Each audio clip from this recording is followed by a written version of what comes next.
One of the organizations that has had a growing OpenStack environment is Workday. And we had a chance to sit down and chat with Imtiaz Chowdhury from Workday about their use case, what's driving that growth, and what's important to them with infrastructure. So let's look at that discussion with Imtiaz. Imtiaz, thank you for joining us. It's really exciting to have Workday here talking about their deployment. Can you tell us what you're using OpenStack for and why you're seeing so much growth in your environment? Thanks, Jonathan, for your question.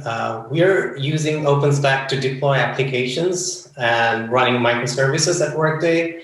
It allows developers to build ones and deploy their application across all the data centers in a very consistent manner.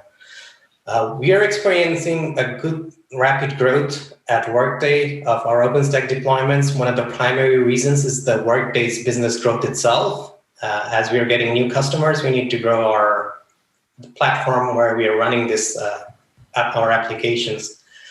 And also another driver is moving legacy applications to a virtualized platform. Our current deployment of OpenStack, we are running on 5 different data centers. We have 45 running clusters, 39,000 something VM, and 422,000 cores. Wow. So you've got this growing development at Workday for OpenStack. So I guess I'd love to know what's next for the growing deployment that you have, and how can the community really help you out?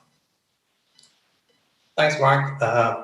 Yeah, as we are growing, some of the things that are changing is architectural evolution.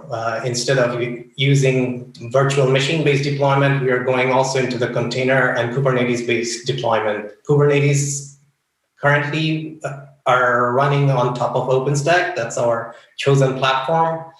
We are also going through some network architecture changes, which calls for some features that we need from Neutron. We would be reaching out to the Neutron developers later this week, and we will formally propose some RFPs for some of the support that we need. Also, as we are exploring Kubernetes, some of the features that our OpenStack projects that we are looking for are Magnum, Courier, and also Octavia for load balancing.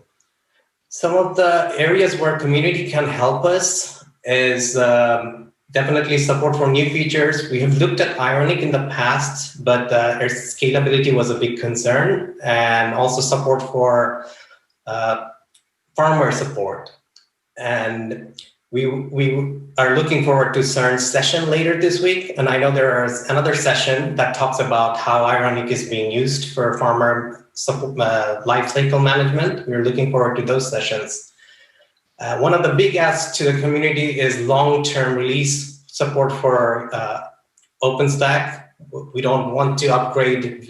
We would like to upgrade more frequently if the upgrade was more easy to do. Well, CERN is an awesome resource both for Ironic. They also run a lot of Magnum clusters and a lot of Kubernetes. So it's great that we're going to be able to hear from them at the event this week. So you're a super user nominee this year, which is exciting. It's great to have Workday represented there. Could you tell us about the team behind your OpenStack deployment? Sure. So these are the team members that we have. They're spread across Pleasanton, California, Beaverton, Oregon, and Dublin, Ireland. They're the ones who made this massive OpenStack deployment possible, and to keep it running and make it scalable. That's great. We also have a session coming up this week. So I would like everyone to join our session where we talk about how Workday manages capacity across 5 different data centers and 45 different clusters. And we've shown that on the screen when the session is. So everyone go check out Workday's session where you can learn about how they're managing 45 clusters and this growing deployment. We really appreciate you joining the summit and getting your team involved to share your knowledge with the community. And we also appreciate you taking some time to tell us about your deployment here. So thanks, Imtiaz. Thanks, Jonathan. Thanks, Mark. Thanks.